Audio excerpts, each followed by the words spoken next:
Hello, everybody. How are you doing? So, thank you for joining us. My name's Adam, co-founder of IO Music Academy.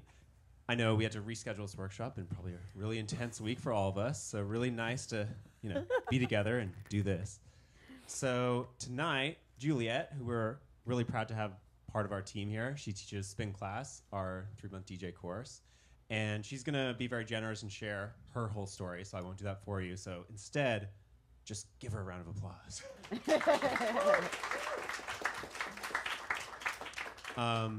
Cool. Yeah, thank you so much for coming. This is IO Music Academy. Have any of you been here before?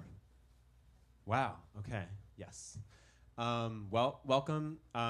Juliet, the workshop should be about 90 minutes to 2 hours. Like I said, bathrooms are behind me and water there in the water cooler. And afterwards, say hi to Josh in the IO hoodie there, and then Zach on camera. So we are going to be recording this workshop and posting on YouTube later. And if you have a question, just raise your hand, and one of us will run and give you this mic, so the camera and the recording pick up your question. And if you don't want to be on camera, ask the question, whisper it to me, and I'll ask it for you in your seat, or whatever version of that makes sense. Cool. Does anybody have any questions before we get started?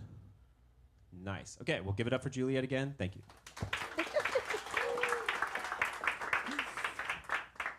Thank you, everyone, for coming out. I know, can you all hear me? Yeah? Cool, awesome. Again, thank you for coming out. Like Adam said, it's been a rough week for everyone, I feel. And it's really cool to always be in community and around people, and especially like-minded people that want to do like-minded things, and just like being in this creative space, I feel that also helps kind of just bring up the vibes within our city as well. So it's always important to like gather and have things that just pick you up and lift you up, you know what I mean? Especially with what's going on right now. That's like a big thing for me. I'm always looking for ways to lift everything up, right? And music is definitely one of those. For me, it is definitely therapy for me. So I want to introduce myself. If you don't know me, or have any of you guys gone to any of my shows or know a little bit about me? Yeah, some people in here. Awesome. So my name is Juliet Mendoza. I was born and raised here in LA.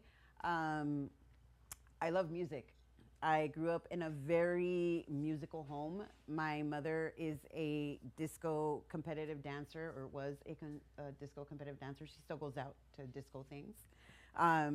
And was a singer. And my father that raised me was a musician, and he plays so many different instruments, and he was like my encyclopedia for my musical journey, in a sense. He taught me a lot about music. He taught me different genres of music. He taught me that there's so many different types of instruments. They handed me every single instrument that you could probably think of as a kid, like the triangle, the harmonica, the one that you blow into the thing and it looks like a little keyboard and you're like, meow, meow, meow. Like, I mean, you name it, the whole nine. And I really didn't gravitate to many of the things, but I loved music and I loved to dance. And that's been like the biggest thing for me. So dancer first before DJ. I've been dancing since I was 4 years old. And I think that it's really a really huge part of my DJ journey. A lot of people ask me all kinds of different questions, like, how did you get here? What got you interested in this thing? How did you get to the point that you're at right now in your career? That's a huge one. A lot of people ask that question. And so we're going to kind of dive into those things today. And then I'm also going to go over a few things. So I just kind of want to give you guys a little bit of like a little structure of the outline that I'm going to go through today. So I'm going to kind of talk to you guys about my DJ journey and some memorable parts and experiences that I've had within my career that I feel are very important, especially for someone that wants to go to the next level, or someone that's starting off. And just I think that what we do as humans is that sometimes we are driven by passion and wanting to learn something, and then sometimes we're not driven because of fear and not knowing what proper steps to take moving forward. And it's like, yo, the thing is that at the end of the day, everybody's journey is their journey, and it's always going to look different. And so instead of it being a thing of like, what do I, it's like there's so many basic little things and no one talks about it, right? So like there's literally like there are things you can do so that you can take those steps forward. So I want to kind of go over that today, and then we'll be kind of going over just like simple little things. I don't want to get too crazy into stuff. So we'll talk about like DJ equipment. We'll talk a little bit about finding your sound and what that looks like, right? And like the importance of that.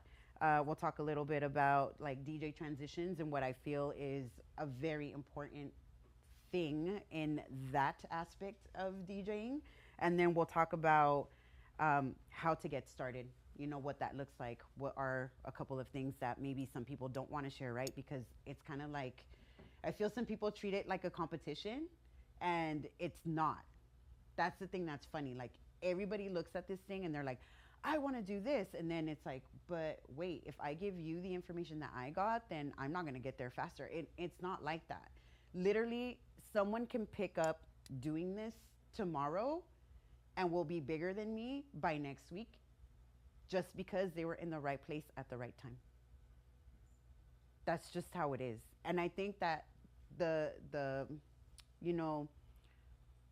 life and luck and things like that are mad real, but it doesn't mean that if you don't put your hard work, right, your sweat and tears and all that into something that you love, like why is it not going to work for you, right? So it's just a different journey.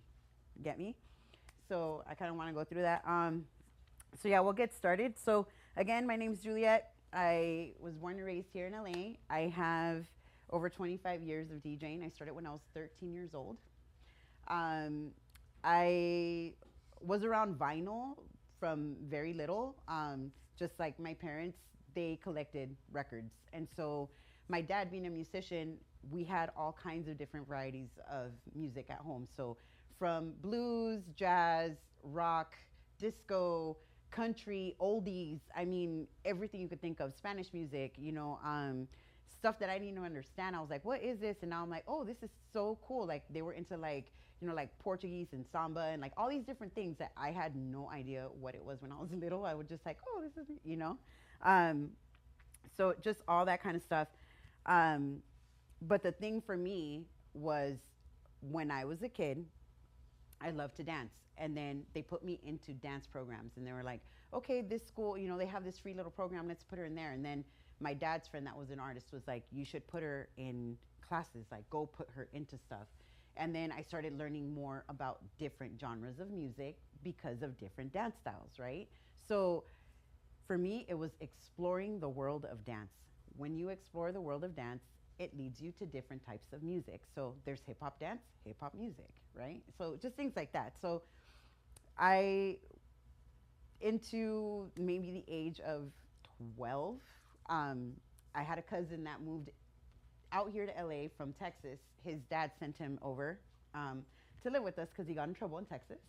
And when he came out here, he was like, oh man, like it's LA, right? So he got a job working at a movie theater where my mom used to work, and he met a bunch of people. And so they started taking him out in LA. And one night he was like, so I got you a fake ID and I'm taking you out. And I was like, you're taking me out? Like I was a goody two shoes, okay? I did not sneak out the house. I did not ditch school. I did not do any of that stuff. I didn't want to get in trouble. And he's like, don't worry, you're with me. You're not gonna get in trouble. And he took me out to my first 18 and over club. I went to the club up the street, Florentine Garden. And I was not of age. I had a fake ID and I got in. And it was one of the most craziest experiences I had ever had, because it was like, oh my God, there's so many colors, so many different types of people. The music was just like crazy. And I was like, what is this? And so prior to that, when I was 11, my friend, his brother, they used to hang out, and he had like, back in the day it was mixtapes. Everybody would like, that was the thing, like, oh, did you hear that new mixtape, right? So He got a hold of this mixtape of like trance music. And I was like, what is this? When they were playing it outside, and I was like, oh man, this is really cool. And I remember being like, yo, tell your brother I want a copy of the tape. And so that kind of started my little like journey of like, I want to know what the things are. So I started when this was like junior high and then high school.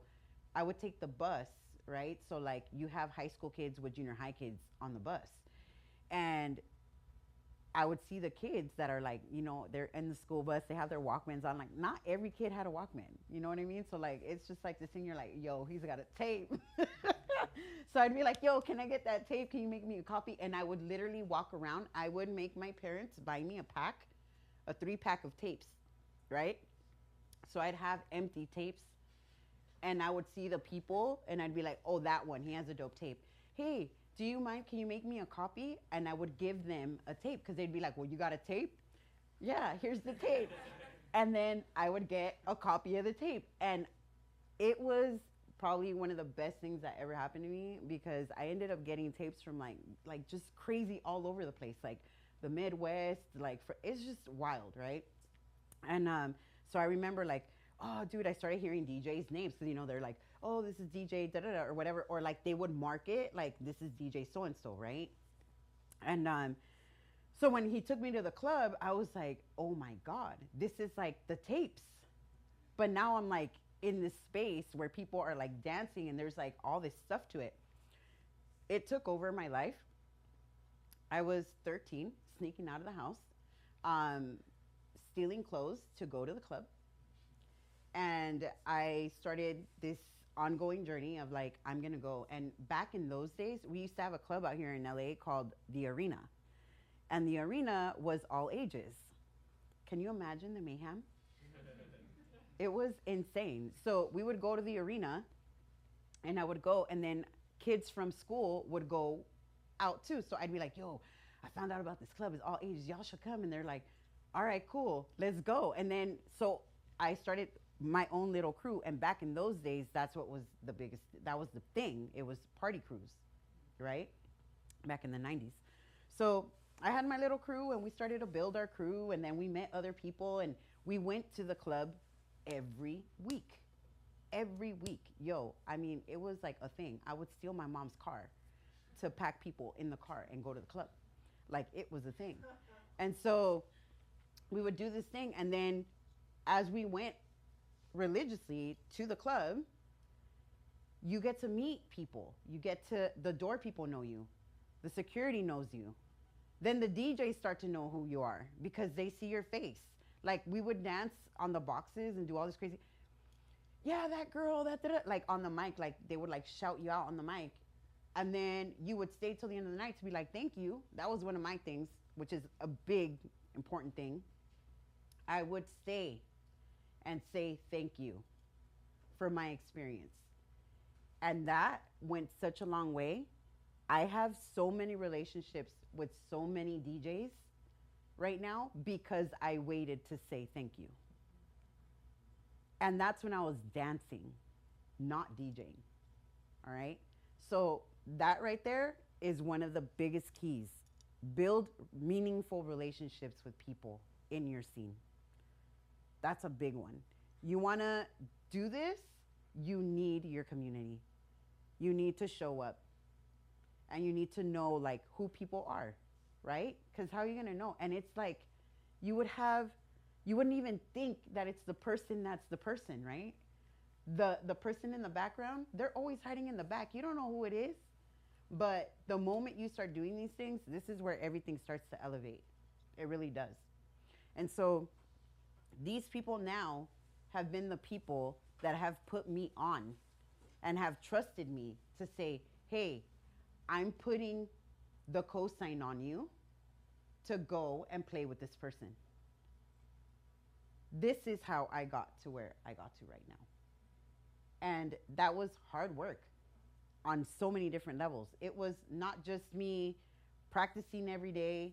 It wasn't just me keeping to myself. It was me going out and showing my face and supporting the scene, right?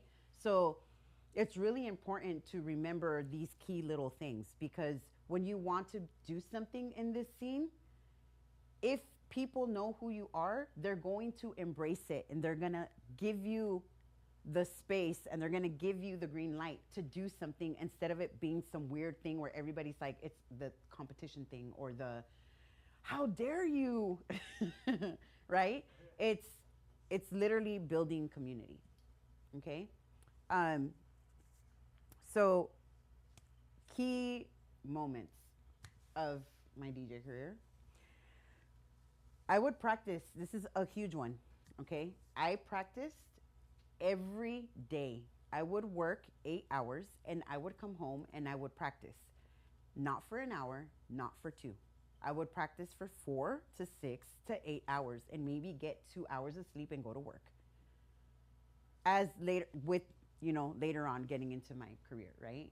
So a lot of different things happened. I started playing when I was 13, because the people in my crew, there were the dancers and there were the DJs. And then I was like, yo, I want to know about the music too. Like, I was always interested in music, right, growing up. So they taught me how to DJ. So I learned with vinyl. I would go every weekend, and we would take the bus, or we would walk to Melrose from here. My friend used to live right here down the street. And it always trips me out whenever I'm here. I'm like, man, my whole journey literally started right here down the street. It did.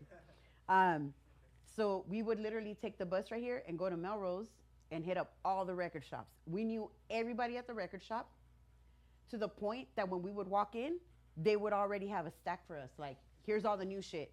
Bah. Easy. Like, again, building relationships, right? Okay. So we'd get the records, come back, and it was the whole weekend just spinning vinyl and dance routines. Spinning vinyl, dance routines. That's what it was, because back then in the 90s, it was all about battles. Like, you go with your crew, you're gonna go to the club, you're gonna battle everybody. Like, oh, what? Let's go. Like, it was a thing. So it was the music and it was the dance. Okay. So that was the main thing. When I got older and I started going out to different things, and started going out to raves, and started going out to like massive raves, like, like Monster Massive, and going to like Together as One, and going to like, there was a bunch of different raves back in the day, and now just Insomniac has exploded into what it is now. And so like, now there's all these crazy raves, right? Like Electric Daisy Carnival, EDC, that's what it stands for, Electric Daisy Carnival. I don't know if you guys know that or not, but some people don't know that. And I used to work for them. So again, being part of the community, things that I did, well, I started to learn how to DJ, but I was mainly a dancer. I wasn't out as a DJ yet. I became part of a street team, promotional street team for Insomniac and Go Ventures, which were the two main people back in the day. And I would go out and go clubbing and get paid to go clubbing and give people flyers. It was the best. I was like, oh, what? Y'all gonna pay for me to get in the club? I get to go dance, and I could just tell people to go to the party. So promotional stuff. And then from there, I got to travel a little bit more and do a little bigger things. And then I would work at the festival. So like artist liaison stuff, like making sure the artists are good or getting what they need, things like that. So I got to do all that stuff. And then I started DJing again, like taking it like really like, it was a personal therapeutic thing for me. So it wasn't that I wanted to go out into the world and be a DJ. It was more about a therapeutic thing for me at home. And I started DJing all over from scratch, because I wasn't DJing like every day anymore, right? So I started from scratch. And when I did that, I was like, okay, cool. I'm gonna do this, and I'm just gonna go all in and practice.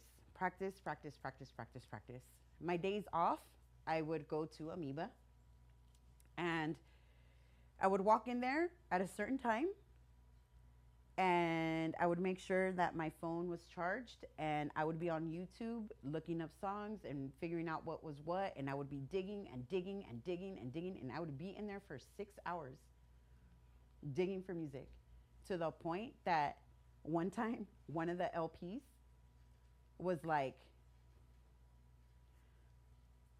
so what are you doing here?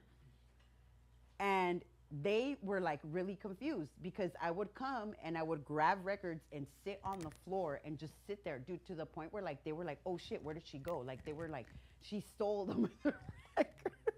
And then they would find me on the floor sitting there with a bunch of pile of records, okay? So they got to know me. And they were like, oh, she's here. Now they have like a chair for me and like, you get me? Again, building relationships, right? So just taking the time to listen to things and to feel. Like I'm really big, like, I mean, I'm sure all of you guys are. You're here for a reason. You love music, right? So there are certain songs that you hear that make you feel some type of way. Those are your gold. And you shouldn't think about it like, well, are other people gonna like it? Hell no, don't think about it like that. You gotta think about it like, it makes me feel like this, I need this. That's how you should think about it, okay? So that's how I started my selection process. It was like, does it really make me feel some type of way? Or does it make me wanna dance, right? Dancer first. So that's how I started taking my record collection into and putting it together, all right? It took me 4 consecutive years of practicing before actually playing out.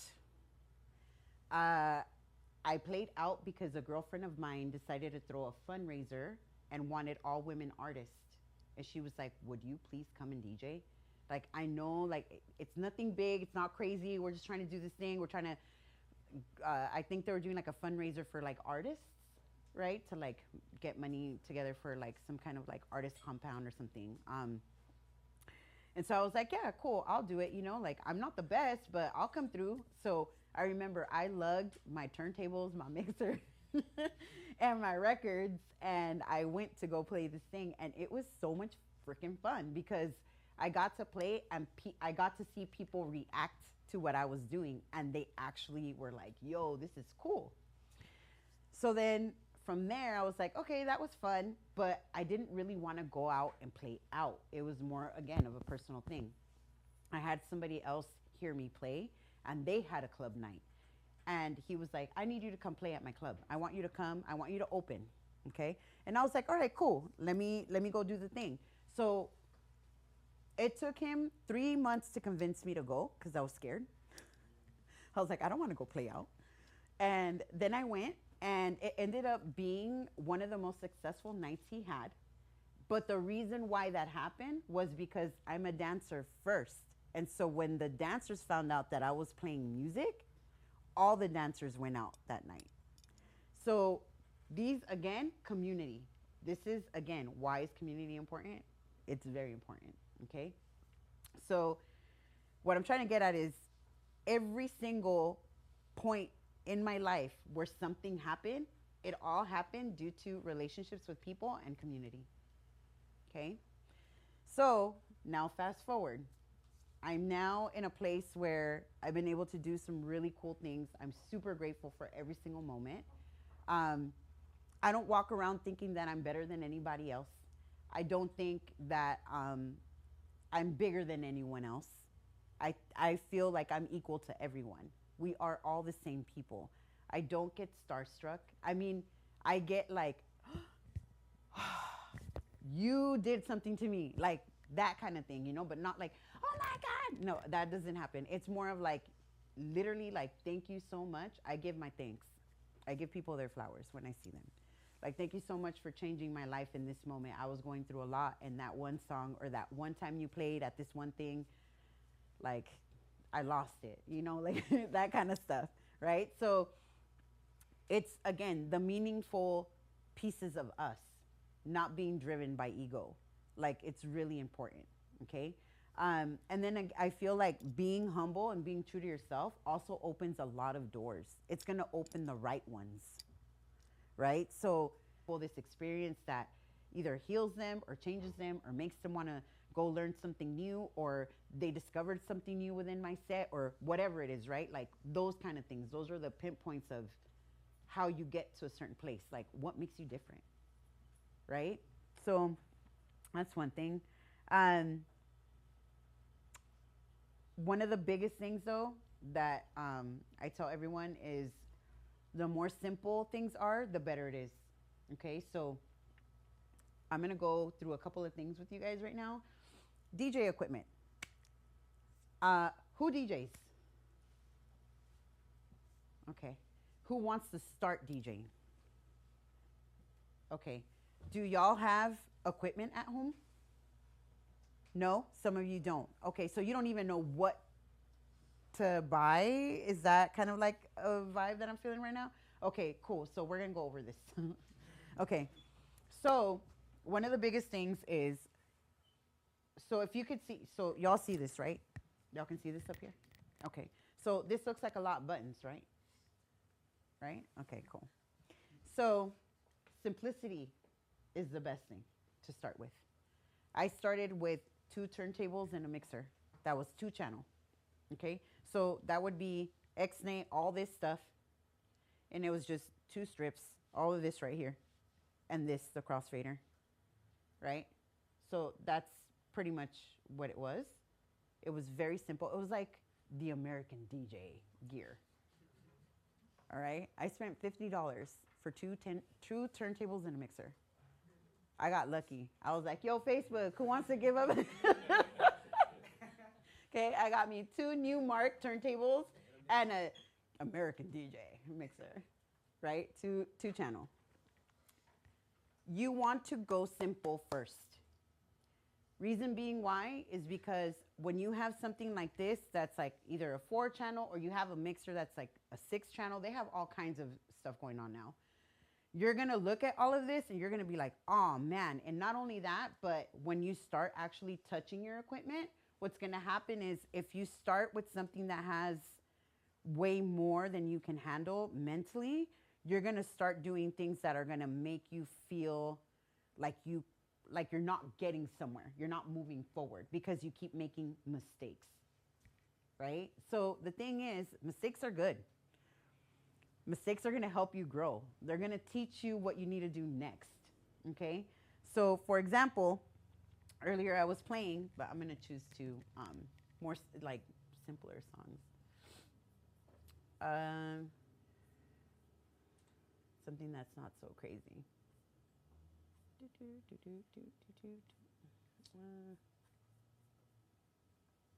I'll just do like this. I'll just do something like this. Oh yeah, perfect.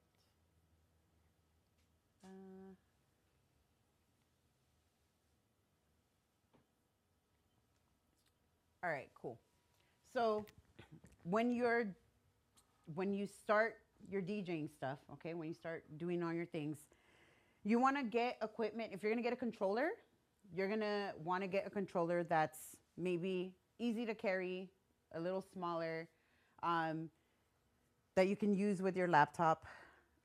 In class, we use the 400 Flex. All right. I love it. I love to teach with it because it has everything you need to learn. So it's very simple. It is a 2-channel mixer. It has a crossfader on it. It has your basic main line. It has your basic buttons for effects. And then it has the stuff for your headphones. And then it has the loop buttons on the top. And then it has your pads that also help you learn different little things and tricks and stuff, right? It is also something that is helpful in the sense that because it's only a 2-channel, you're not going to make the mistake of touching something else that's not playing, right? So it becomes something way simpler. So now you're able to look at all the things. This right here is your tempo fader. This is what helps you adjust your BPMs. So I would adjust my BPM. I'm just going to make it like 125. Right? So just simple little things, you guys, like, right? Like, there we go.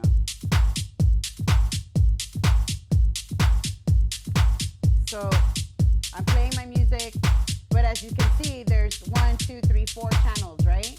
So with this one, I'm going to make sure that the BPM is the same as the other track is, right? Because we want to beat match the track. So I'm going to go to 125. Right?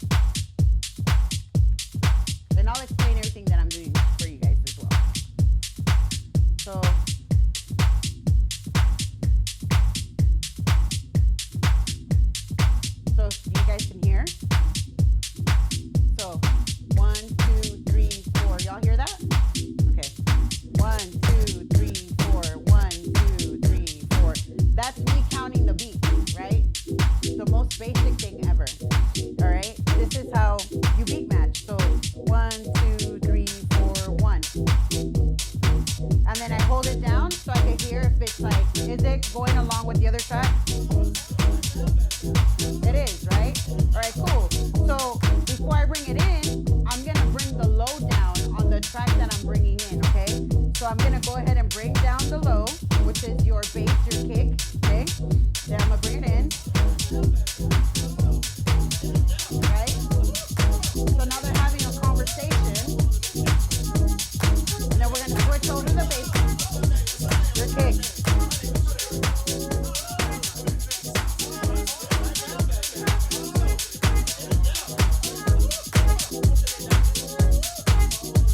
And I can either let them do their thing and have a conversation right now, which is cool because there's not too much going on with both. Can't even tell, huh? That's 2 tracks.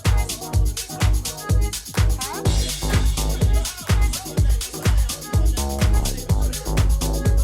Right?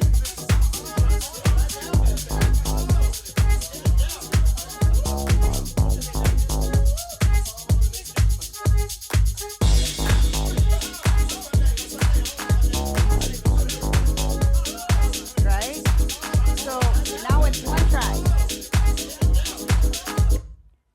You guys couldn't even tell that it was 2 tracks? Is that what happened?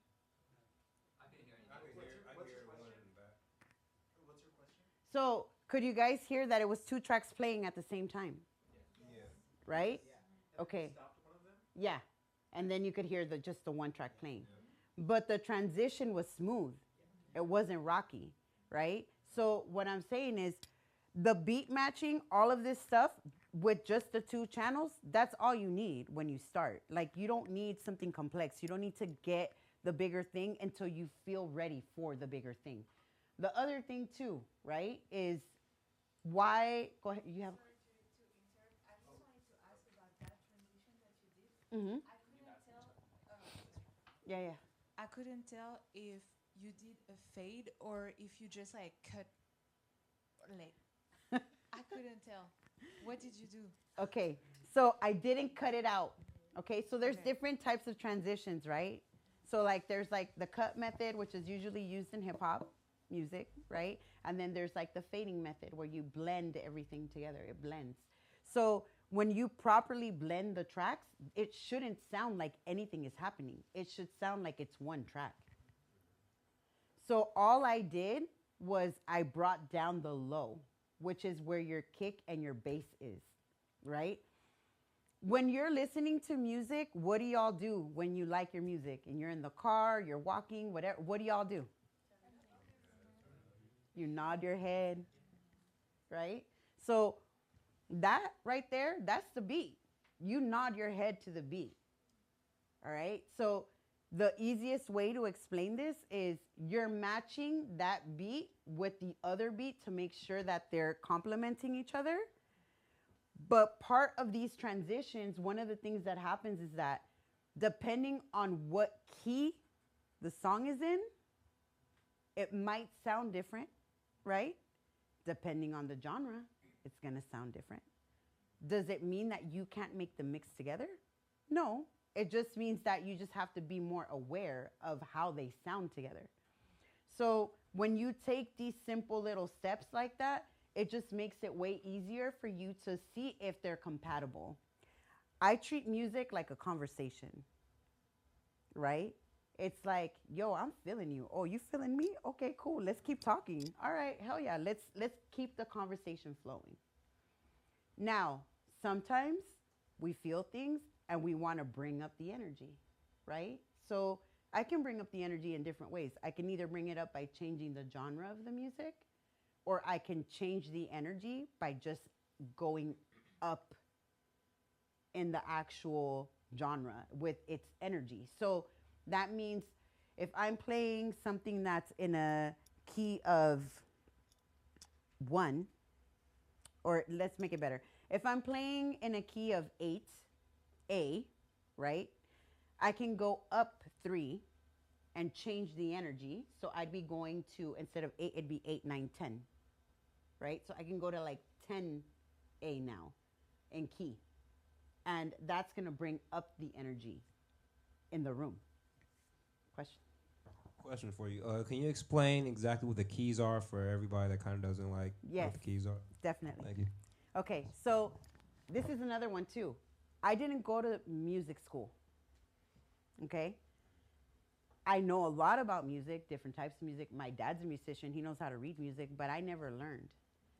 But I learned that they have this thing called the Camelot wheel. Okay?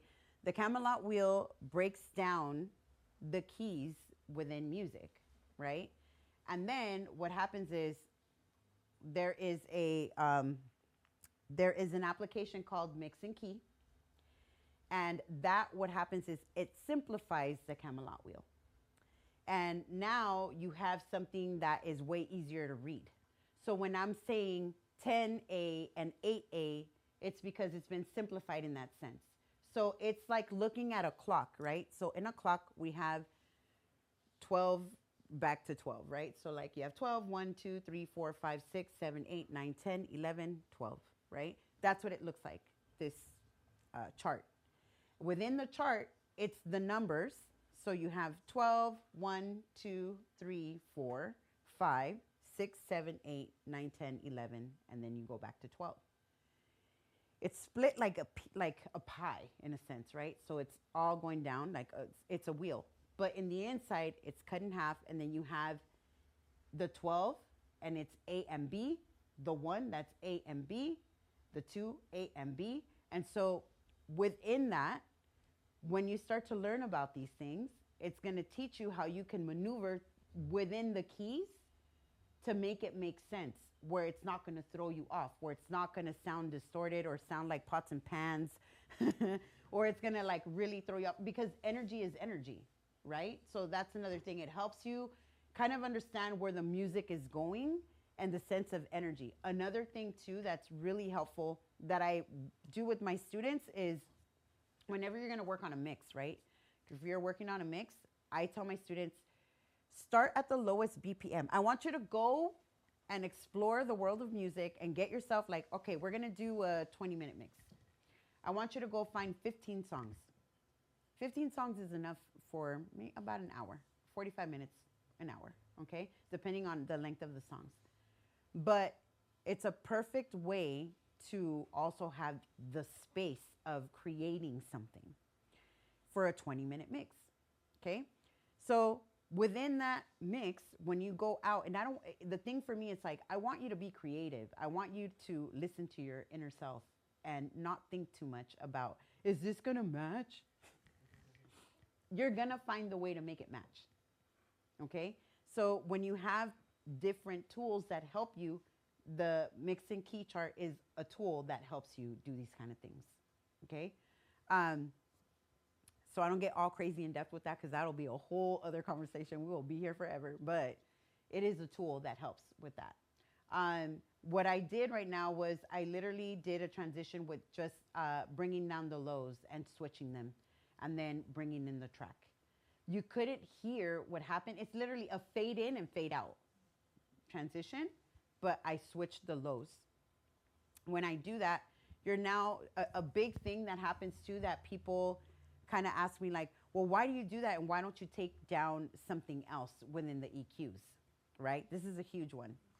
Again, keep it simple. When you're starting off, you want to keep it simple. So you want to learn one technique first, okay?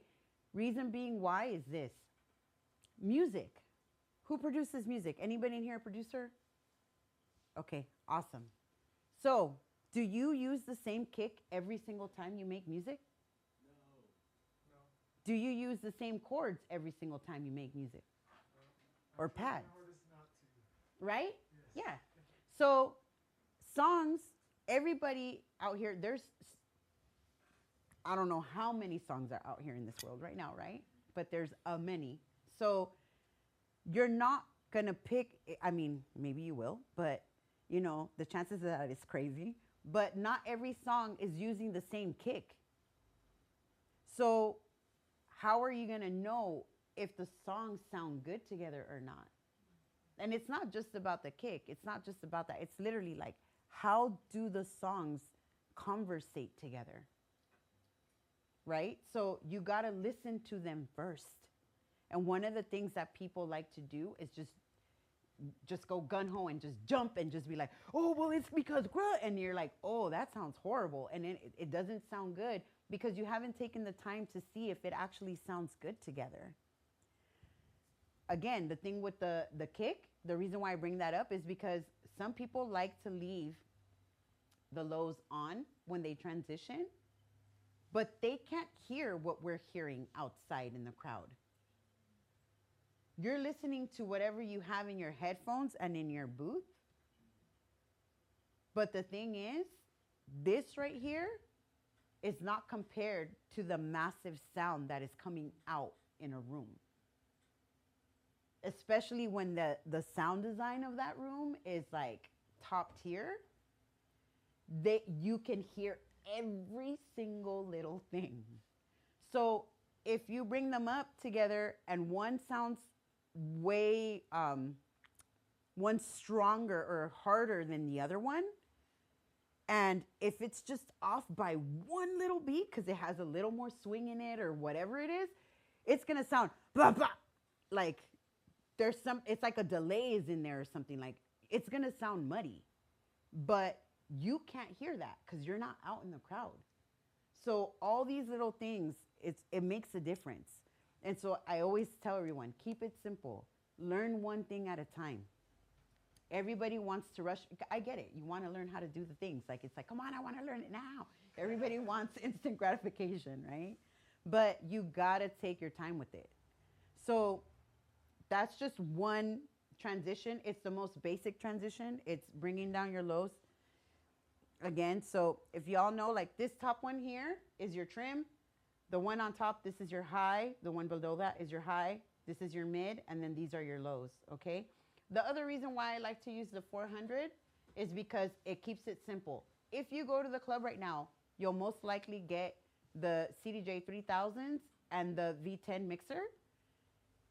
The 10 has 4 knobs for EQ. It has 2 mids, okay? I get it, but for what I do, I really don't want to mess with my mids. My mids, it's the meat and potato of a house song. Like, I don't want to mess with it that much. So for me, I love working the mid because I love vocals. That's my ish. I love me some vocals. Give me acapellas all day long, please. But that's the thing. Like, when you're doing stuff like this, it makes it a little harder when you have all these things that are extra. You got to learn how to manipulate this first before you start manipulating 4. You get me? So simplicity is everything. All right. So what's after getting a controller? So you can get yourself a cool little the 400 Flex. It's super small. You can carry it everywhere with you. You could use it with your computer. And you can also, depending on the controller, if you use Serato, you can use Serato, or you can use Rekordbox with the controller, okay? The other thing, if you decide that you don't want to use your computer and you want to use a USB stick, you can get a standalone controller that's about this big or maybe a little bigger, and it'll have just the ports, but you can also use your computer with it. So that's also another option. It'll be a little more expensive, but it's also a controller that you could start with as well if you want to just upgrade a little. Cool? Just for those of us who don't know, what are Serato and Rekordbox? Exactly. So Serato and Rekordbox are 2 different applications that you can use to play with. So again, the difference though with Serato and with Rekordbox is more of a music management or organizer for music, okay? Serato is an application that started, I don't know what year it was, I can't remember, but what ended up happening is that a lot of DJs started complaining about having to carry vinyl, and they were like, yo, like, whoever invented this thing, it was like the genius move, because then people didn't have to carry their records with them no more. They just had to have their library of music with them and 2 records, right? So then they would attach this box to the mixer, and that would send a signal to the computer, that then connected to the vinyl records, and then you can use those two same vinyl records to mix the tracks that you're putting into the DAW that you're using. Okay? So with Rekordbox is what we use in my class. The reason why I use Rekordbox personally and in class is because the Pioneer is your standard club equipment. It's all over the world. Okay, so if you decide that you want to DJ these bigger things, like you want to DJ festivals and you want to travel the world and go to different clubs and all that stuff, most of the bars, most of the clubs, and all the festivals, I should say, have Pioneer equipment. The reason why we use Rekordbox, which is this, it helps me organize my music. It analyzes the music for me so that I'm able to use it on Pioneer equipment. I could take all this music right here and just drop it into a USB and then plug that into a CDJ, and it's not going to analyze and read the music. It's going to take time for it to do it. It's not going to do it quickly the way I need it to, right? You don't want to be somewhere and then you put in your stick and you upload a song and there are no waves whatsoever, so you're not going to be able to see the format, the waves, and then you are not going to get any information. So you're not going to be able to see the BPM. You're not going to be able to see what time. You're not going to be able to see the key it's in. You're not going to probably be able to see the art. This is key for me. I look at so much music, I listen to so much music, I'm visual. I need to see the art, right? So I might know, like, it might be one of my favorite DJs. Like, I love Jumpstart. I love Jumpstart. And I have a lot of his music. But I need to see the album so I know where that one song is. So I need the art, okay? If it's not analyzed by Rekordbox, the machine will not pick these things up. It will still play the music for you, but it's going to take time to analyze it on the spot. Okay? So it is one of the most horrific things that could happen to you when you're at like a famous club. Like, it's happened before. Okay, guys? I've seen it happen. And it happened to me when I started too. Like, I didn't understand. I thought I loaded my list. So this thing, I'm gonna go over it real quick so y'all can like kind of get a little idea. So on the side panel here, you see all these different things like RDA 2i, Deep House 1024, Deep House 24, New Groove, House. Like, all of these are playlists. Okay? So I try to keep it as organized as possible. But sometimes the best way for me to organize is by party. So I'll put the party name or who I'm playing with so that I know the style of music that is in that list. So I play house. I'm known for house music. I play house music, but I don't only play house. That's the thing. And I don't like to be pigeonholed into one genre of house, right? So I play everything. I play classics, deep, hard, techno, acid, the whole nine. I love playing all that stuff. And I play disco, and I play soul, and I play R&B. I love that shit, right? So, and I'll throw some punk in there sometimes too. I do randomness, but it's the thing. It's a feeling, right? So this is the way I know what's going on. But I usually, for me to know what's happening and when I bought it also, right? It's really helpful. So I make it Deep House, October, the year 2024.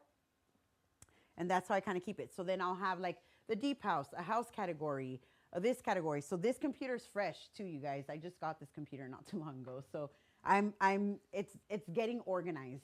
All right. So this is where your playlists are at.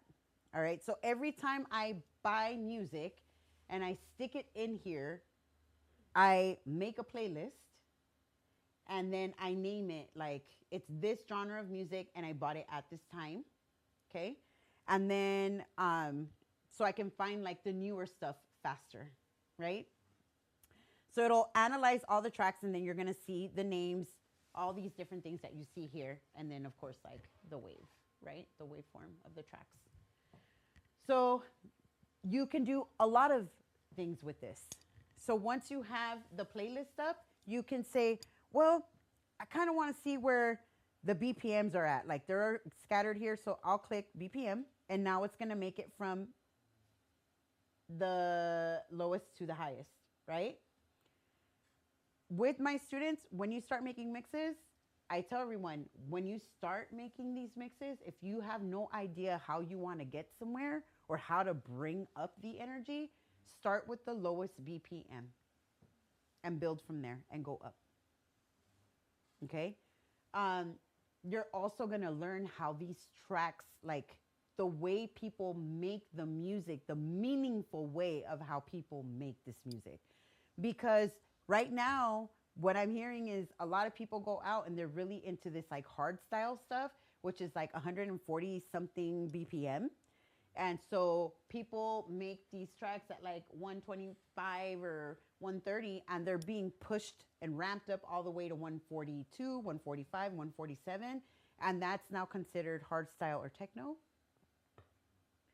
And you're not getting the actual essence of what that song was made for, in a sense. Like the creativity, the time that someone took to create that song at that BPM, that's what they were feeling, right?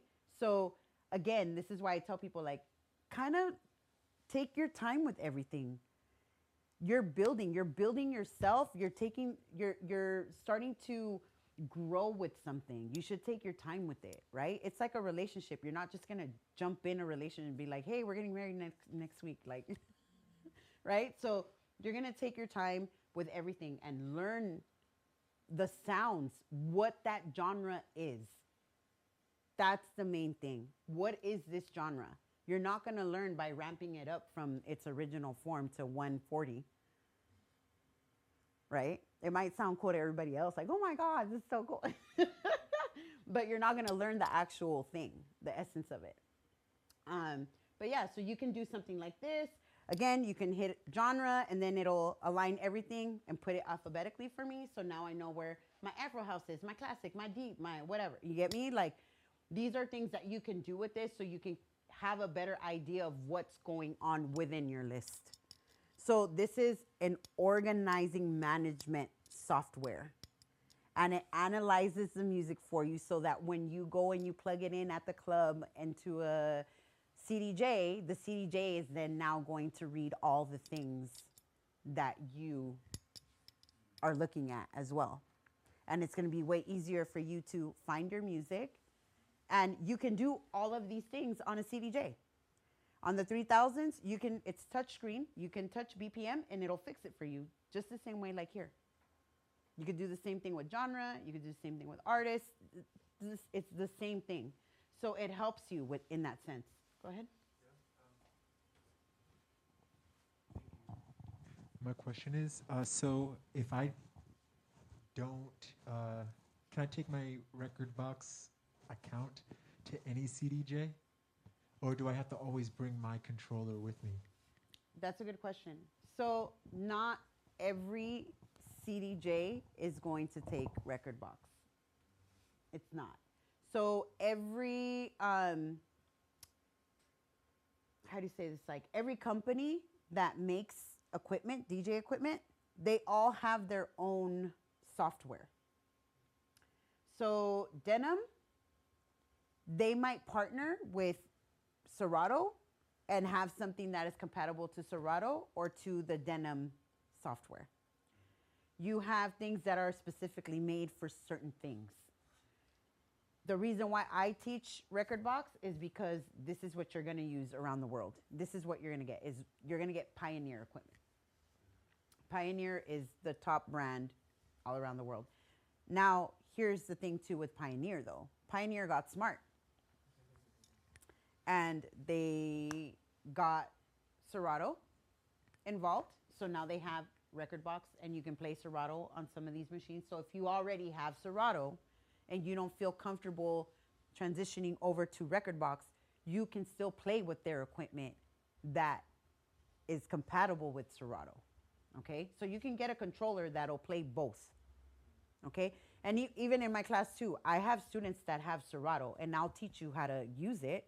I can teach you how to use it. It's not hard. It's the same thing, but it's just a different. The way it looks is different. You get me? Like the layout, okay? But it does the same thing. It organizes your music. It will show you where all the things are. It does the same thing. It just looks. The layout is different, okay? It's kind of like Ableton and Logic. It's two different DAWs, right? So it's like that. It looks different. The other thing that I would say that's also important is the basics, right? What are your basics? So we talked about controller. If you decide to do turntables, get a mixer. You need a mixer, okay? Not just turntables, all right? So make sure you have a mixer. And then your other thing that you need as a DJ is very important, your headphones. And people don't think about this either, but it's important, you guys. These headphones, these are Pioneer headphones, okay? I had to look at them because this is not my favorite thing to use. I like V-Moda. That's my favorite headphone. I love it to death. I've tried all kinds of different kinds, but for whatever reason, the way the sound comes out of a V-Moda headphone, that's my vibe. I love the way it sounds. One of the reasons why, I mean, it's not it doesn't sound bad. It's great, but the way it fits on my ears, it bothers me. We all have different ear sizes, right? So that's a huge thing. Go try on headphones and then see how it sounds. Okay, for real, it's mad real. You do not want to be in the middle of a set where your ear's hurting and you're like, oh my God, and you gotta be there for like another hour. And this is like painful. So you don't want that. You wanna make sure that you try on your headphones, okay? Hi, okay, so I just wanted to make sure I got this right. Yes. So when you have music, it's being pulled into the playlist that you're creating in Rekordbox, which is where that gets analyzed. So it's like if you have all the music on a USB, does that mean because the songs have then been organized into a playlist, no matter where you go with that USB, it still is being like read in different CDJs and stuff like that? Yeah. Oh, okay. So the main thing though is when you go out to these clubs and stuff, it's mainly gonna be Pioneer equipment. You're rarely gonna have something different. So it should read your music. It's gonna read your music right off rip. Like from the minute that you plug it in, it's gonna read all the stuff that you analyze through this program, right? Okay, The thing is, when you use this is just, and we'll, this would be again like something to like talk about in a whole other place. But just quickly, when you use something like this isn't a storage unit. This is just an organizing unit. So what it does is it takes the copy of what you downloaded and puts it in here to help you organize your music. So your hard copy, like what you bought, what you downloaded, you want to keep that in a safe space. So what we do is we either keep it in the cloud or we keep it in a hard drive. Yeah, because then that's your collection. You're going to start building like craziness. This one has right now, I don't even know how many. This one has 484 tracks in it right now. My two other computers have like thousands of songs in them. Yeah. Go ahead. Where am I gonna get music? I know I could buy it at Apple or iTunes, but if you also have like a clutch, you know. All right. Yes. I'll be happy to take that as well. Yeah. I also had found that this also does like a Tidal or like SoundCloud or this Rekordbox thing. Yes. Too. Could you touch on both topics for us? Yes. Thank you. So again, another thing with Pioneer, what I was getting to with the whole thing of them getting smart. They have partnered with Beatport. They have partnered with Tidal. They've partnered with SoundCloud. So you can directly log into your account and take the music that you have in there and stream it into the software. Okay? So that is here on the side. So if y'all see me moving around the arrow right? All right, cool. So look, right here, iTunes. All right, so I can plug in my iTunes and take the music that I have in iTunes and play it in this software. Okay? Then you have SoundCloud. See, right there, it's like login, and then they have like a free tryout. Then you have Beatport. This is where you log in. And then they have Beat Source. And then they have Tidal. Okay? Here's the thing, though. With this, you can play it on here. So if you have one of those smaller controllers and you're going to use your computer, awesome. You have access to this all day long. But if you're going to go out and you're going to play with a USB, it's not going to be the business for you. Because you got to now download all those tracks and then put them into, you got to literally download the tracks, make a playlist, and then put them in your USB stick. But you don't know that. No, that's why you would have to buy the track or download the track, right? So for example, if you follow an artist on, let's say, SoundCloud, right? Sometimes they'll have a free download of an edit or something, and you can download it, and then you'll have that original download in your computer, and then you can put it into here and put it in a playlist. But sometimes they don't. They don't have a download code for you or a download link, right? And it's just like the track on there. So sometimes they'll either have a button where it'll send you to where you can buy the track, or you got to go fishing and look for the track, or you're going to rip it, right? Because that's what people be doing. And then guess what happens? When you rip it from SoundCloud, it sounds like crap because you didn't go buy it. So don't do that. Don't rip music off the internet. Like, just go buy the track. It ain't going to hurt you to invest $2 on artistry. And not only that, you guys, but the thing that's crazy about this whole thing is that at the end of the day, you might end up being in that place where your art is out there being sold, and you wouldn't want people to rip it, right? Take it, use it. If you're going to use the people, make them dance, take it. Right? I don't mind. It's okay. So people do things in different ways. That's why you have like Bandcamp, right? Bandcamp is a huge one. I use Bandcamp because a lot of original tracks or independent artists that do not want to use these other platforms only use their Bandcamp to put out their music as an independent artist, indie artist. And they not only put their music on there, but you help them with their career. It's great. And not only that, but sometimes it's like, you know how you say, like, give it to them. There are artists that do that. It's like, yo, you can pay me $1 if you want. Or you don't have to pay anything. It's whatever you want to give me for this music. It's really cool. It's a really cool exchange. But that's why I'm saying, like, there's ways of getting this music, y'all. You don't need to rip it off the internet. You could always ask, too. Have you ever done that? Yeah, I thought like maybe like you or like other DJs, like if they have libraries and they're feeling generous, maybe they Yeah. share it too. That's one of the things about me. I mean, right now it's gotten way crazier and it's harder to get a hold of me in a sense. But like, when I get the chance, if someone says like, hey, I was looking for this track and I can't find it anywhere on the internet, would you happen to have that track? If I have it, I'll send it.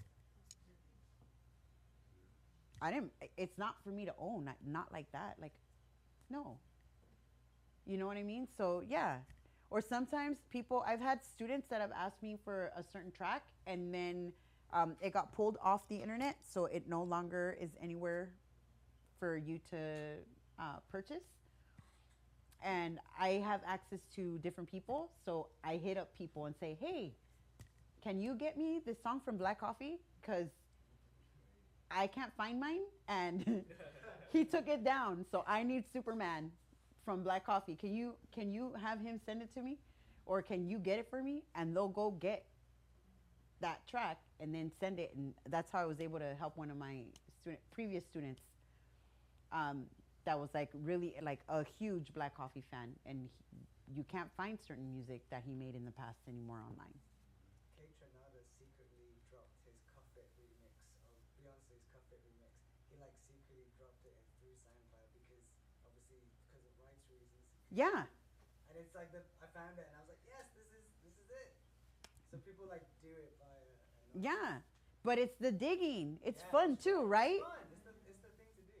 Yeah, there's so many things you can do out there. Like for real, you just got to do it. Go ahead. I was gonna go back to storage because I know. Would you suggest having like 2 storage places, like a mother, and then you analyze and download it to a different instead of downloading it back on the same storage? I mean, I at least carry 2 hard drives, but you talked about keeping it in the cloud. Is that a stable way to have like your mother files there, or original files, excuse me? So, yes. So I learned the hard way. One time I didn't bring my hard drive. I thought I did, and I was in a rush, and I left, and I didn't have my hard drive with me, and my computer was giving me a hard time. And so I was like, damn, dude, like now I don't have access to this one song I really want to play tonight. And I had to hit up my boy, and I had to do this whole like thing to get that one song, like it was just because I wanted to play it that bad. So I asked someone, hey, can you bring your computer here? I'm gonna ask my friend to email you, and then we're gonna get it downloaded from here, and then I'm gonna download the song, put it in my stuff. Okay, cool, yeah, great. Like that kind of journey. And then Adam, that works here, was like, why do you not have a Dropbox with your stuff in it? Like, why do you not have this in the cloud? And I was like, because I'm scared of the cloud. And he was like, yeah, but you also have a hard drive. So 1, 2, like next time, if you had it in the cloud, you could just log on and yoink your song from the cloud. And that made hella sense. And I never went back. So now I have 2 homes. Yeah. Definitely. I would say get 2. You remember the name of that song? The song that I wanted to play? Yeah. I wanted to play this song. It's a Paul Johnson edit of Get Down. Get Down. Yeah. So it was my boy Michael Frazier played it, and it's like this really dope edit of it, and I was like, yo, who did this? And he's like, I can't tell you. So he sent me like it's crazy, like people have been asking for this thing, and then we found out that it was like these 2 kids in Africa that actually did it. It was crazy. But yeah, so they made this track, and everybody was like, where's this coming from? And nobody knew. Like it was a secret for like 2 years until we found out that it was these 2 kids in Africa that made it. Yeah. So everybody was just like, the dope Paul Johnson edit. And that's how everybody was like, giving it to each other and stuff. Yeah. Yo, yeah. But yes. So I stopped at the headphones. Make sure you go try them on. It's really important to make sure that you're comfortable because you don't know. And then when you start playing more and more and more, and then too, like when you're at home practicing and stuff, like you need to be comfortable. You're on your feet, like for hours. And then your brain's going, and you have this stuff on your head, and you have music going in your ear, and then you have music coming into this ear too. And then like there's people yelling, and there's people asking you for your name, and there's people, hey, can you like take down my number while you're playing? Hey, can you play my track? Hey, here's my USB while you're playing. Hey, here's my USB. Can you play my new track? It gets real. You got to be comfortable. Put on your best tennis shoes, I swear to God. Right? So, again, simplicity. Start with simple stuff. Don't make it too complicated when you start. Okay? It's really important, and it will advance you way faster. Because then all you're going to... Well, Mike, you want the mic? Yeah, sure. Hi. I just started using Rekordbox, and it was like freaking me out because there was so much to see and like take in. The one thing that was like I guess my brain gets very overstimulated by the colors, and I was wondering about the color. Is there a color code with some of the WAV files? Because I noticed in your library there were like some orange ones, and then within there was green. Is that something that is relevant, and does it distract you? Because it's been distracting me. Yes. So if you go in Rekordbox and you go into your preferences, right? So you can either do it from here and you go into preferences, okay? You're gonna go into view, all right? And then here you can change the font, right? So this is one thing. I'm just gonna do a couple things so you can change it, okay? So you can change your font, you can make it bold. This is also the place where you're gonna do like your key display, so you can make it classic or you can make it alphanumeric, which we talked about earlier when I was talking about letters and numbers. And then here is your waveform. So it's the way you preview it. And then, so this is one thing you want to do. And then you want to go into your, oh, I think it's this one. So the color. So here, so there's the tags up here. So you have display type, you have layout, and then you have color. So you can also change the skin. And this is something that a lot of people don't know. So for example, a day festival or a daytime vibe, pool party, you're out in the sun. You can't see anything because the sun.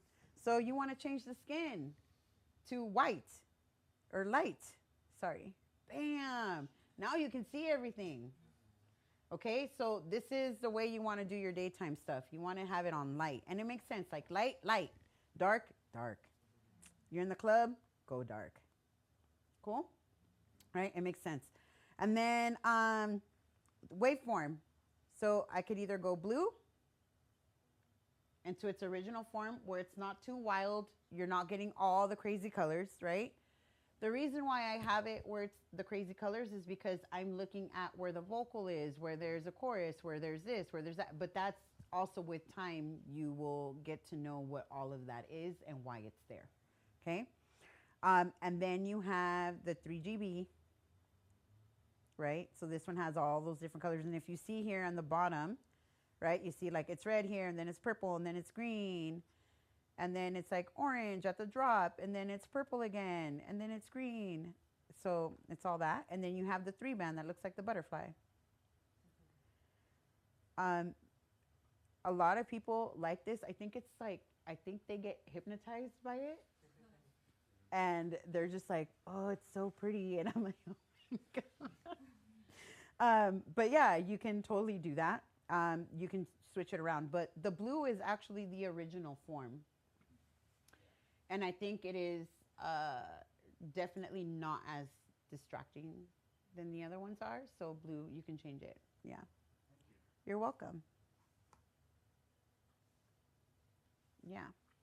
So we went turntables, controller, mixer, headphones. If y'all get turntables, you could also get like the Pioneer. You don't have to do techniques. You don't have to spend a lot of money. Pioneer actually has some really cool ones, and they're not crazy expensive. You just got to know what you're doing. So if you're going to be like playing hip hop records and wanting to scratch and do all that craziness, then you're going to have to spend some more money. Okay.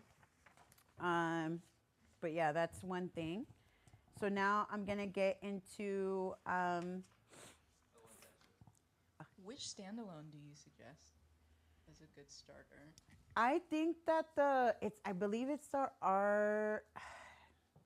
DDJ RX, but they've done multiple ones now. So like they have the older versions that are not that crazy expensive. They might cost you like under $2,000. You could probably even get them used for like $1,300. But there's also, so there's a website called Zounds, right? It's like a Sweetwater. You can use Sweetwater too, but the thing with Zounds, it's with a Z. You can get equipment and you don't have to have the best credit. So if you don't have good credit and you want to purchase something and pay in installments, you could actually do it with that company, and they'll send you out the stuff, and then you just pay it monthly. So it's really cool. It's a cool way to like get stuff, and they have a lot of stuff there too. And then even for like production stuff, like that's how I got all my my roll-in boutiques was through Zounds, because I was like, yo, I want all of them, but I don't have the money to pay for all these things. Right? So yeah, that's another one. But I would say the X DJ. Then you have, man, there was, I don't know what, here, let me see if I can bring it up real quick.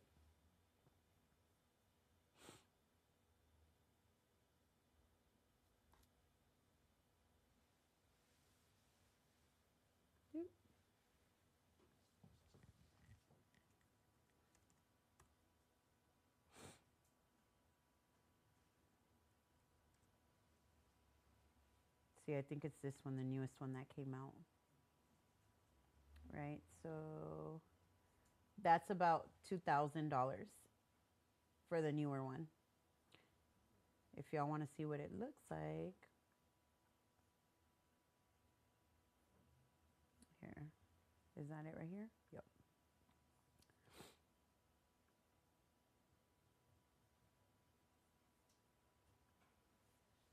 Here you go. So right here, that has the USB links, right? And the reason why I like this one, because everyone's like, well, but there's so many other things and da da da. Here's the big seller for me, okay? It uses both Serato and Rekordbox is one thing. And the other one is that it has a master record button. So what that means is you can put a USB right here and you can record your mixes while you're playing by just pushing the button. And it'll still record if you're using the one USB. You don't need to put two in. You could just put it in the one slot that records. But like, let's say you're playing with a friend. Now they can plug into the other thing and y'all can record your back-to-back on this standalone. So it's really cool in the sense of like, you don't have to worry about, I need a recorder, and then do we have the computer and the this and the that. Like, it's just, it can be complicated, you get me? So this thing has been a lifesaver. I'm so grateful for this button, because whenever I need to make a mix, I can even plug in my turntables into this thing. Okay, in the back of this thing, it has the plugs for phono. So you can put two turntables with it and you just switch it over to phono, and I can record my mix. So this is why I always sell this one. Right? But yeah, I mean, it has everything pretty much. If you look at it, it's the same thing. It has all the loop features. It has the pads at the bottom. It has all the stuff for your effects, right? And then it's 2-channel, simple. You don't have to do the most. And then up here, this is the, if you see that right there, the little button, it's deck, line, and phono. So you can put other things with it, okay? You could even put 2 other CDJs if you wanted to and just switch it around too. So, because on Rekordbox, you can have 4 decks if you wanted. I don't know if y'all know that too, right? So these are all the little features that people don't be talking about. But yeah, so then you have your mic stuff, and it's the same thing, okay? And then the screen is bigger, which is cool, because then you get used to that, and then when you play on the 3000s, it's a lot easier because you're used to the screen. It's the same thing. It's just all in one. There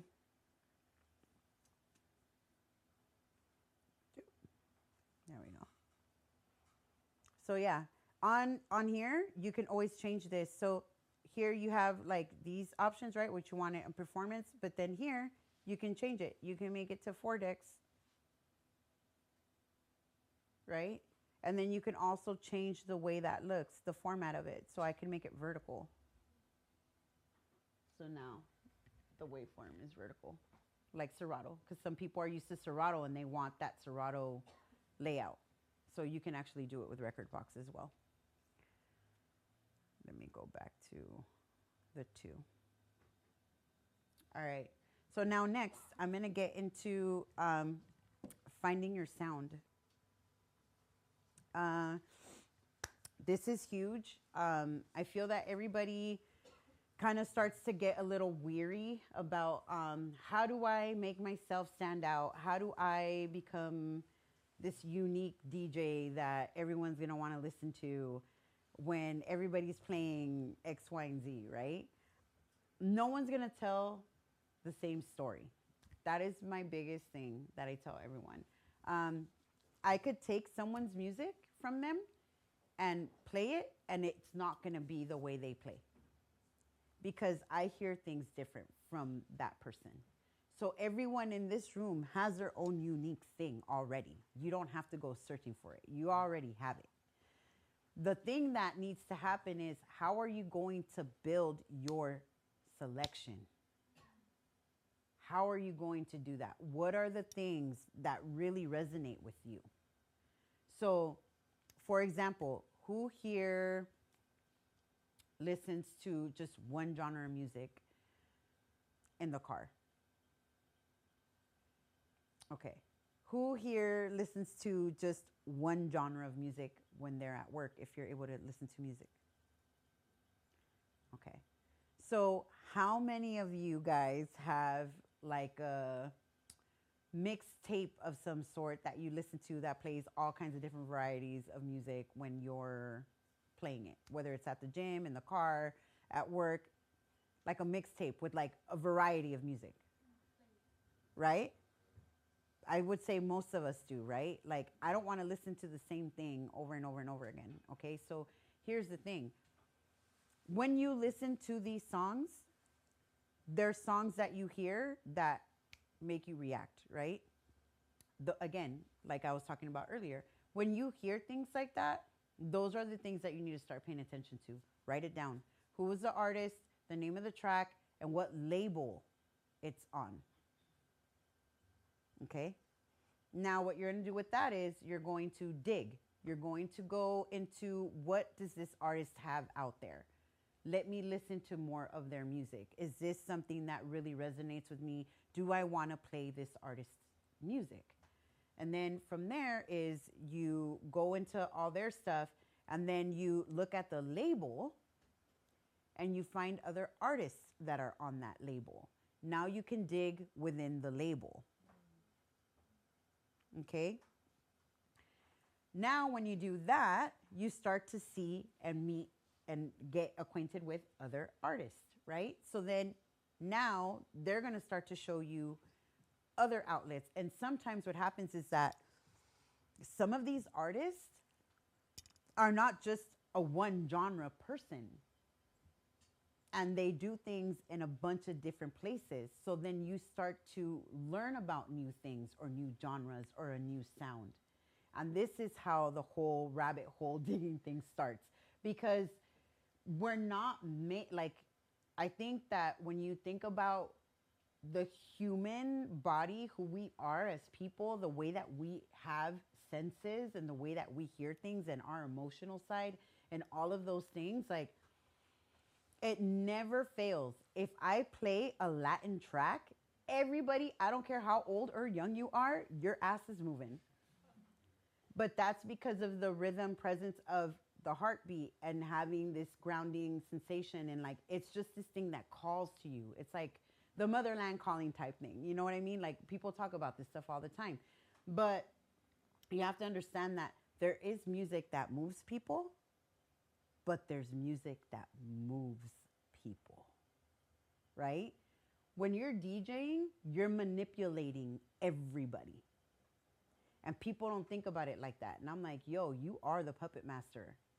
And it is the craziest thing, right? So like, when y'all walked in here, there was music playing, right? So like,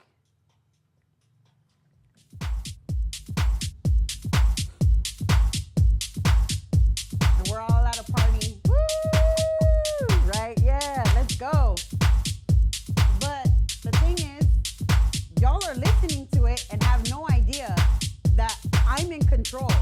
Some people do, some people don't, right? So I can do.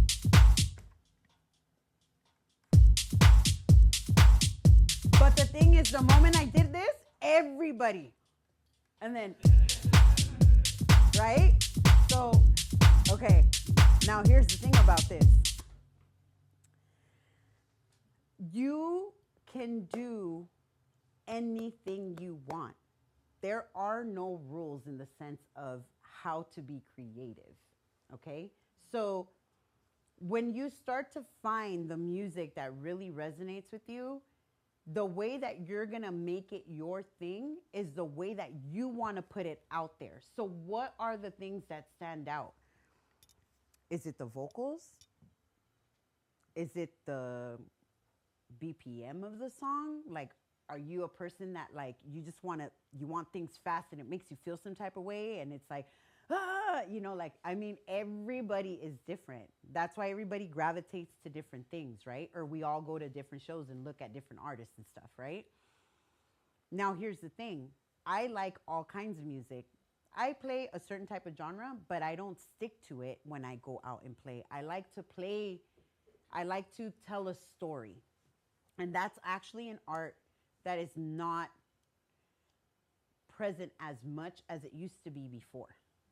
And I think the reason why is because everybody has been caught in it's kind of like the hip hop scene, right? So like in the hip hop scene, let's say we go to a club, right?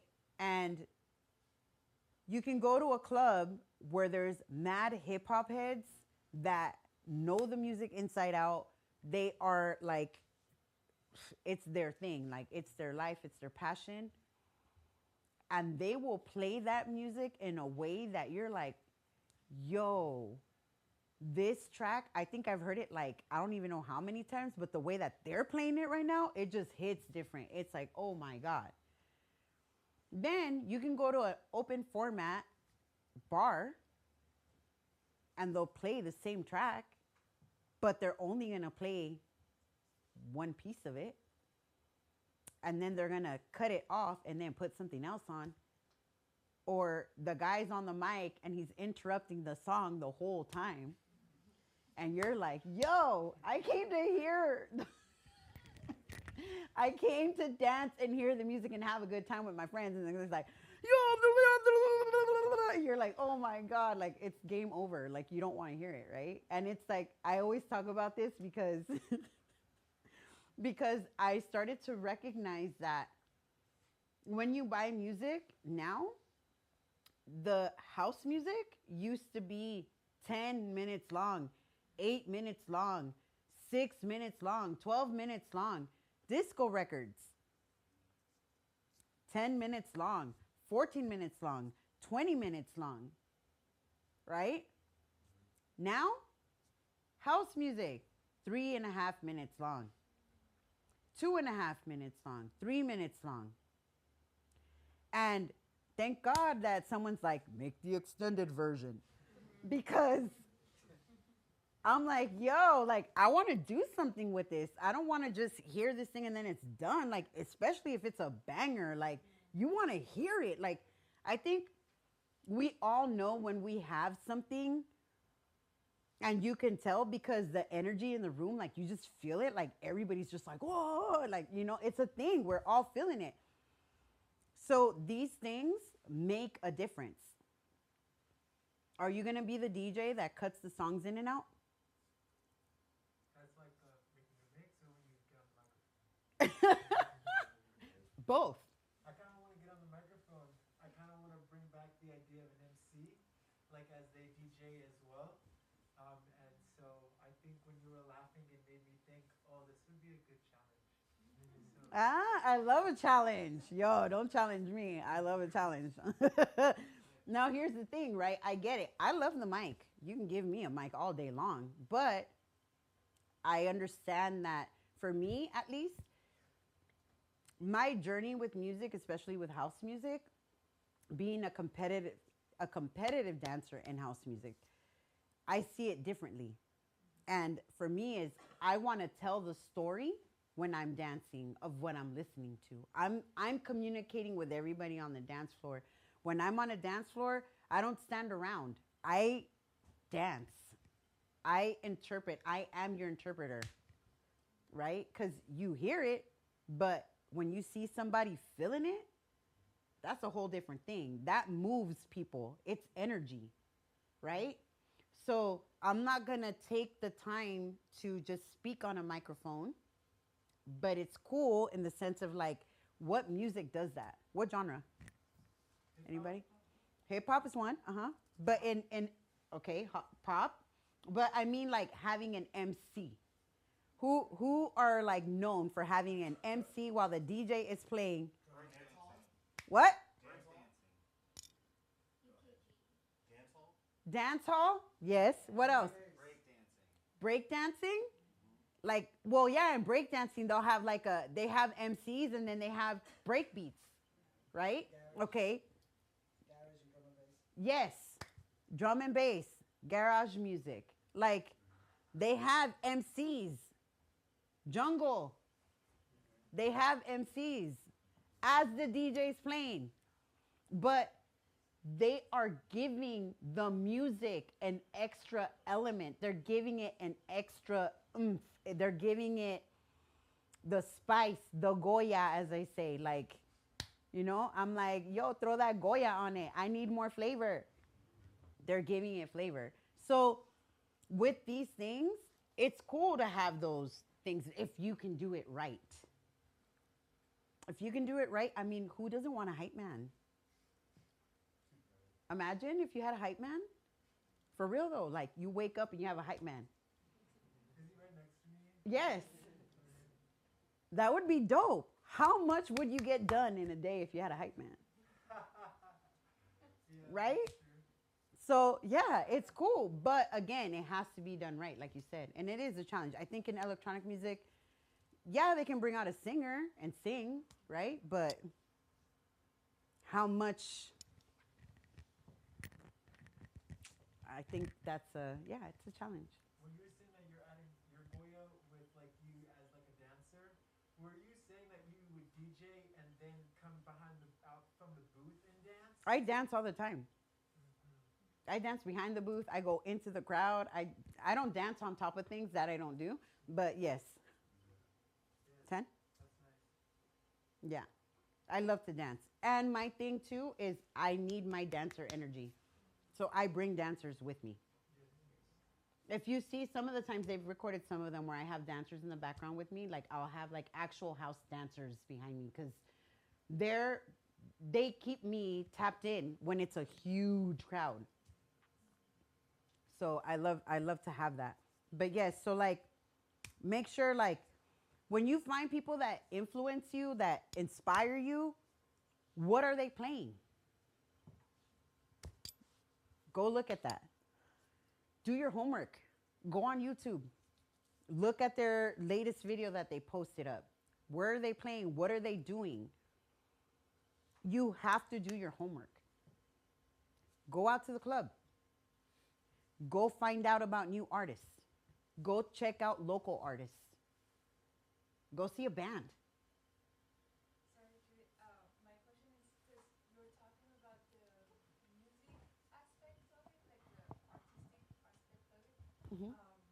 How would you recommend learning about like the technical aspect of like, you know, like learning like which button like is made for what, you know?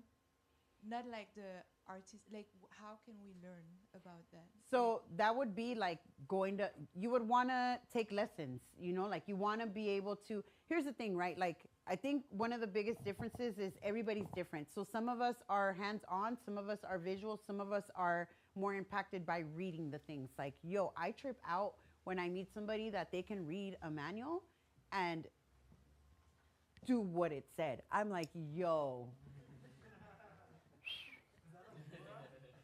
It is insane to me. It is one of the best things I've ever said. Like, yo, it's again, it's a challenge for me because I'm visual. And hands-on. I need to touch the things, right?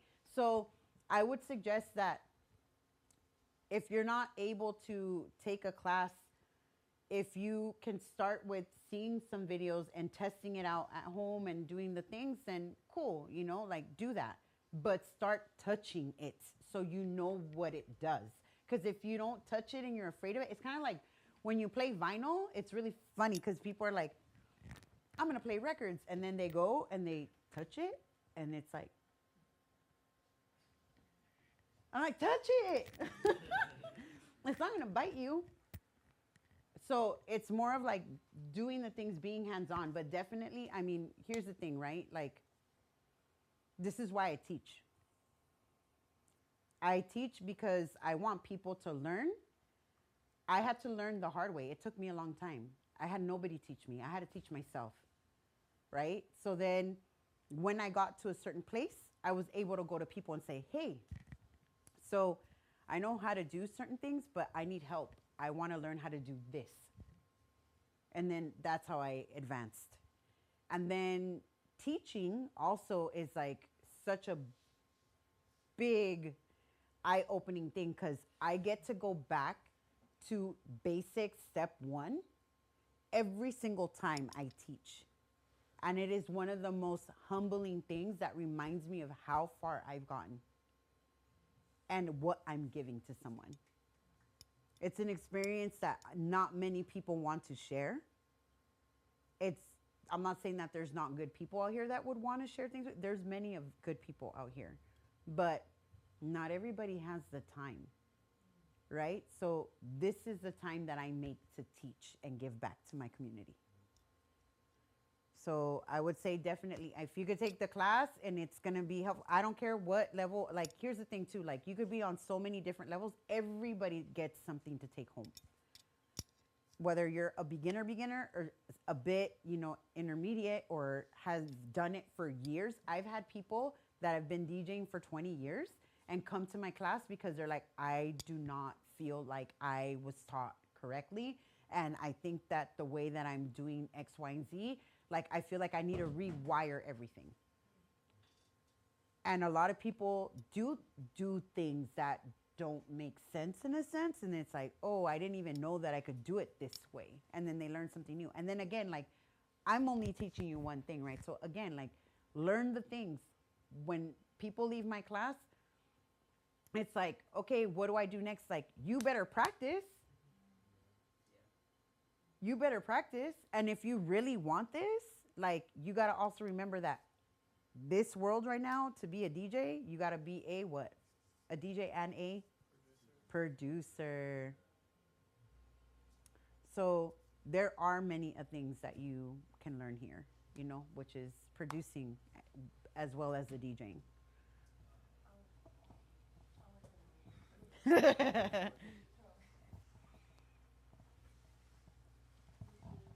Well, first, I just want to say thank you because I feel like as someone who's like beginning, I feel like there is this like, I don't know, this pressure to be self-taught because if you're not self-taught, then it's just like, you know, it's kind of like, I feel like it's kind of looked down upon and like I do feel like there's this competition level to it. So I just want to say thank you for like just those like reminders and affirmations that regardless, like people are in different situations and have different journeys. Because for me, like I am a visual learner and not just that, but I need someone there. I've always had an itch to do a lot of things, but I've never been able to have the resources or like the space to take classes to do things.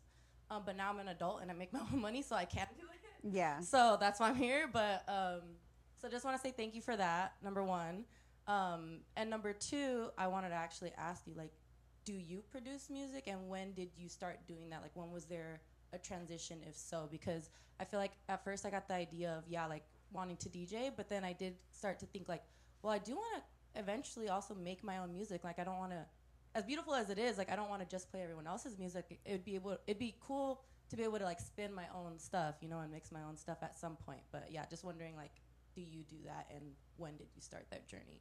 Yes, so I do produce as well. And the thing with the production thing too, that's been a beautiful thing for me is that, again, knowing all the people that I know and having these relationships with different people. When I started producing music, it was 2016 was my first track came out in 2016. I started that track in 2014. right? So my first track came out 2 years later. But I made, like, it was a bunch of different things. And at that time, I was using an MPC. And then I got an iPad and I put the MPC thing on my iPad. And literally that thing was like glued to my hand. It was the craziest thing. I'd be at work. And at that time, so I'm a chef also. So I was in the kitchen. And literally, I would have that thing on. I'd be listening to music all the time. Like, that was my thing. Everybody knew, like, the kitchen was the heart and soul of where I would work. And, like, it was just, like, this thing of, like, the combination of having music and cooking and doing all the things. And then on my lunch break, that's the first thing I would grab was, like, the thing. Because I'd be inspired, and I'd be like, yo, that one track, and I like the way that sounds. So let me try to redo that and how to do this. And I would just mess with it and mess with it and mess with it. And then tracks came out of stuff like that. And then when I took the tracks to an actual label and I was like, yo, like they were like, yo, let's get you in the studio. They heard the things that I had and they were like, this is really cool that you're able to do this and you weren't even trained to do this. My ear is trained because I've been around music my whole life. So I know when a breakdown's gonna happen. I know when the other song's coming in. I have that ear. A lot of us in here have this thing, but it's just now knowing, like, I had to learn, like, I'm still learning. I have Josh teach me all the time. He's like one of my favorite people to show me the new things because I don't know all the things. And I'm not Prince. I can't play all the instruments, damn it.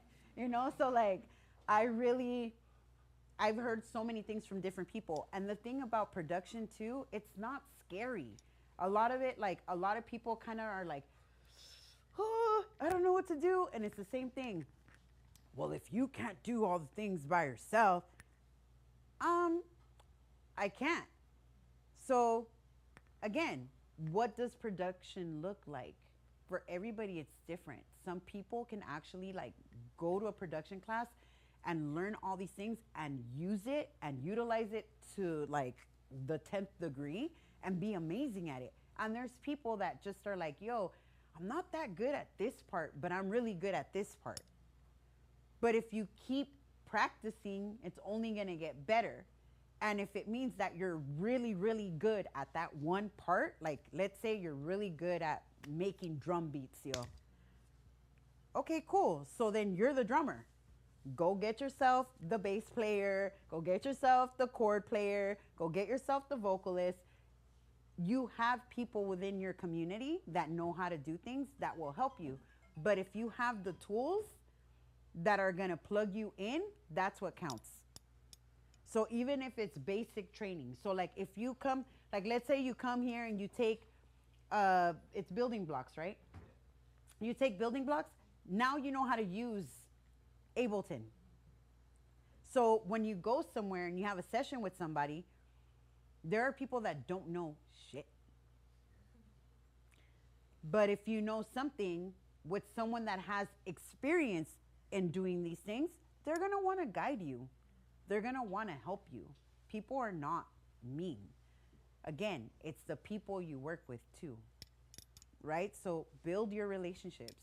And the thing that's really cool is that when you do things like this, you're going to meet other people. There's a whole room of people in here. Do y'all know each other? I know that lady right there.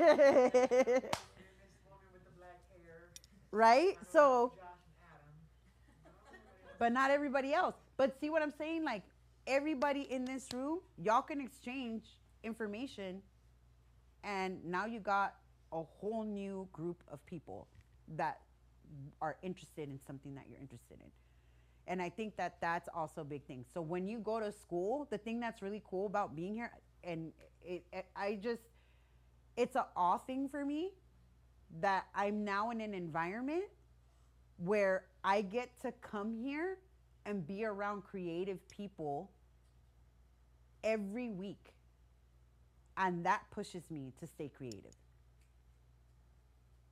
So life happens. Life is lifing, no matter what. But I come here and I get to be around an energy that helps me create and stay level-headed.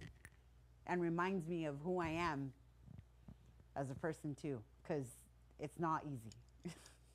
Lifing is lifing. Mm-hmm. Yes. One more question off of me. I think this would probably help a lot of other people, and I think going back to what she was trying to say, it'll probably help with her. It'll help Her her question? with her answer, Mhm, or her the question. answers you may have been looking for. So, besides like the BPM, how would you recommend switching like from one song to another, or like from one genre to another? Like I got an answer, but like I want to know like what your answer may be. What do you mean in the sense though? Like changing what? Like going into a different genre? Or different Or- genre or different song without like using your BPM, you know, like how would you do it? So the thing is, okay, so here's the thing, right? When you're mixing songs and you're beat matching things and you're trying to make them transition seamlessly, the other way besides you manually using this would be using a button called sync, beat sync, okay? Right. So there's a beat sync button that can help you do that as well, okay? But the thing is, for me, I feel that one of the things that people need to learn how to use, and that's the big thing in my class, is you need to learn how to use your ear. So I take away these things when you're in my class. I don't let you see the BPMs sometimes. I make you use your ear. You want them to match, even if it's a different genre, you better use your ear. Try that, you know? But otherwise than that, I really don't, I don't float around all these other technical things or whatever. Like there's a lot of fads and things that people try to like do so that they can create this new way of doing this one thing. And then it's like, yo, you're just making it complicated. That's why I just like study my music, and then I just Yeah, you gotta know your music. because if you don't know, then you won't know like how to transition, like Yeah. how to like hide or like certain stuff. Yeah, you gotta know it. You will hear that, dude. You're gonna go home from my class and you'll hear me when you're going to bed. You're gonna hear my voice. Make sure to listen to your music. Yeah, for real. So it is. You have to know your music inside out. It's not a joke. Every single time you download music, make a separate playlist, listen to that every single day for a week or two, and then dig for more music. Don't overwhelm yourself by digging for music every single time. That's one of the biggest pieces. Yo, Carl Cox talked about this. He was like, they asked him, how many songs do you put in your USB? Like, how do you manage all the music that you've played for years? How do you manage all that stuff? And you know what he said? He said, I only take 100 songs, and that's what I have in my USB. And if I can't make you dance with that music, and I can't create a vibe, I don't know what to tell you. Because the thing is, it's not about always having everything that's out right now. It's not. You have to create a vibe, and we're all here to create our story, right? You have favorite songs, and I'm sure that your favorite song is someone else's favorite song. So if you play that song and that person in the crowd, you're literally like, you'll be playing the song and you'll see that one person that's like, ah. It's going to make your day. So everything is, I think you really have to put proper intention into what you want to do with this. You really do. I set intention every single time I play. Before I walk out into a crowd, I will sit there and I will pray. People are like, leave the girl alone right now. You know, but I set my intentions. I want to have people release all their negative energy today, right now, when I play. I want people to dance so hard that they are so tired and exhausted, they're going to remember me for the last 2 weeks. They're going to be like, damn her, my thighs still hurt from that freaking, like, yeah, play with intention, set intention. It'll help. It's helpful. At the beginning of the class, you mentioned that there's an assignment that you give your other class about the 20 mix. Can you talk about that again? Because I wanted to try that on my own. I'm not in that class, but About the 20 minutes? yes. So, yeah, literally, I just tell them to start from the lowest BPM and to build from the lowest to the highest. And then you're going to recognize what that music actually, like, again, like, instead of just bumping up and going from, like, let's say you have a track that's 118 and it's like a new disco track, right? And you're used to playing techno or something.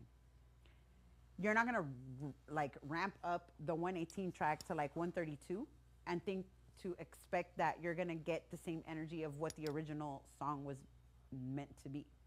So you want to kind of like learn your music. Again, it's the thing of knowing your music, right? Because if you don't know it, you got to learn it. So how are you going to know if something goes with something? You got to take your time with it. So that's what I do. Like, I tell people to download, make a playlist with 15 songs, but make a 20-minute mix. So you're not going to use all of those songs. What's going to go together? You got to figure it out. Now you put the pieces of the puzzle together, right? And before we leave, because we're out of time, so I'm just going to give you guys some quick little tips. Make mixes. If you are a DJ and you're doing the thing and you want to elevate yourself, make mixes. Put them up. And if you can do it every week, great. If you can do it every 2 weeks, cool. Just be consistent. Be consistent, because people are looking at this stuff, believe it or not. They are. They really are. Build your social media, okay? Don't put your personal stuff on there.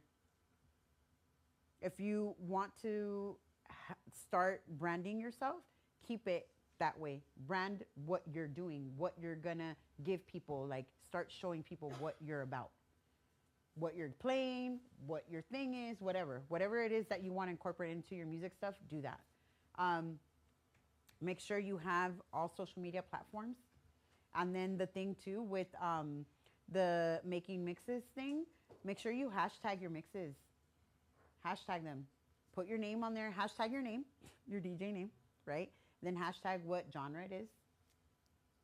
And then hashtag like party mix, or hashtag like, you know, driving mix, or whatever it is. Like, make it unique. Like, hashtag it where people can find it, because people are looking for things. Yo, you love R&B music and love songs and all that shit. If you make a mix and you mark it as like wedding tracks or something, yo, it's stupid. But that's what I'm saying. Like, just do things like that. The other one is make sure that you keep up with your photos, like doing like headshots and photos and creative outlets and ways of showing who you are as a person. You got to keep up with it too. Keep it fresh. I'm not saying do it every single week, nah, dude. But like, like try to do it where it's like even if it's like seasonal, like try to keep it seasonal. This is my summer look. This is my winter look. This is my. It'll keep it fresh, and keep people coming back. With the mixes, don't do more than 30 minutes.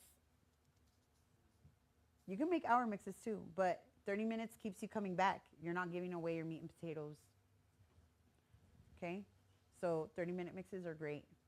And that's doable, right? You could do that every 2 weeks or a week. It's nice, short, and cute. Right? Yeah. And yeah, just keep up your social media. Make sure you're putting yourself out there and practice. All right? So thank you guys so much for coming. Let's give it up to Juliet, everyone.